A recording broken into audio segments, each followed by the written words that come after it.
කරන්න නියම වීඩියෝ එකක් අරන් ආවා. ඉතින් මේකට මං කියන වෙසක් බති ගීතයකුත් අරන් ඇවිල්ලා තියෙනවා. ඉතින් සාදරයෙන් පිළිගන්නවා මගේ YouTube channel එකට.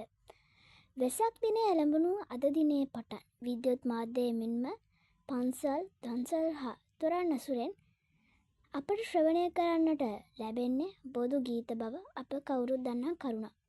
එහෙත් බොදු ගීත බොහොමයක් මීට දශක 4කට 5කට ඉහතදී නිර්මාණය වූ ගීතයන්.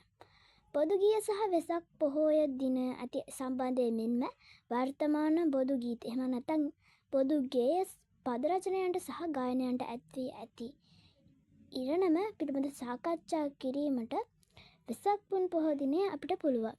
ඉතින් මේ ගීත ගායනා කරන රඹුක්කන සිද්ධාර්ථ හිමියන් නැත්නම් මේ ගීත පද රචනය කරපු රඹුක්කන සිද්ධාර්ථ හිමියන්, ඒ වගේම ආචාර්ය වික්ටර් රත්නායක හිමියන්, ඒ වගේම ආචාර්ය නන්දා මාලනී මැතිණියන්වත් අපි අද ගෞරවයෙන් යුතුව මතක් කරනවා. එහෙනම් අපි යන් අපේ වීඩියෝ එකට. ළමා ගවේෂකයා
ඉතින් අදට අපි ඔයාලගෙන් සමුගන්න. වෙනද වගේ ආරාධනා කරනවා අපි අනිවාර්යයෙන්ම සබස්ක්‍රයිබ් කරන්න. ඒ වගේම මගේ වීඩියෝස් හොඳයි නම් ලයික් කරන්න, කමෙන්ට් කරන්න, තව යාළුවෙකුට බලන්න ෂෙයා කරන්න. ඔයාලට තව වීඩියෝස් දැනගන්න තියෙනවා නම් කමෙන්ට් කරන්න. ඉතින් ඔයාලට සුබ දවසක්. මම ළමා ගවේෂක තුලින් ගුෂාන්